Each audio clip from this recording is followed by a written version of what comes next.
Friends, நம்ம இந்த வீடியோவில் புல்லிஷ் பெல்ட் ஹோல்னா என்ன, எப்படி கன்ஃபர்மேஷன் பார்க்கறது, எப்படி என்ட்ரி எக்ஸிட் ஆகுறது அப்படிங்கிறத இந்த வீடியோவில் பார்க்கலாம். So first bullish belt hold candle எப்படி இருக்கும் அப்படின்னா, ஓப்பன் ஆன இடத்துல இருந்து நேராக மேலே போய் இந்த ஹை வரைக்கும் போயிட்டு சின்னதாக ஒரு விக்கு வச்சுட்டு க்ளோஸ் ஆகிருக்கும்.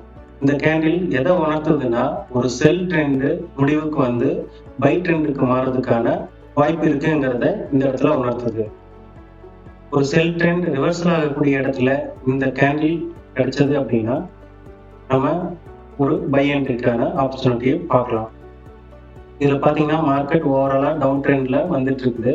இந்த இடத்துல ஒரு bullish belt hold candle form ஆயிருக்கு. செல்லர்ஸை டாமினேட் பண்ணி ஃபுல்லா பையர்ஸ் வந்துட்டாங்கிறத உணர்த்துது. இங்க இருந்து மார்க்கெட் ஒரு செல் ட்ரெண்ட்ல இருந்து பை ட்ரெண்டுக்கு மாறதுக்கான வாய்ப்புகள் நிறைய இருக்கு. இந்த இடத்துல இருந்து நம்ம ஒரு பை என்ட்ரி ட்ரை பண்ணலாம். ஸ்டாப் லாஸ் இந்த கேண்டிலுக்கு கீழே வைக்கலாம். டார்கெட் 1:2. இதுல மார்க்கெட் பை ஆகுதான்னு பார்க்கலாம். மார்க்கெட் ஓவராலா பை ட்ரெண்டுக்கு ஷிஃப்ட் ஆயிடுச்சு. இந்த இன்ஃபர்மேஷன் உங்களுக்கு பிடிச்சிருந்துச்சுன்னா மறக்காம நம்ம சேனலை சப்ஸ்கிரைப் பண்ணி ஃபாலோ பண்ணிக்கோங்க.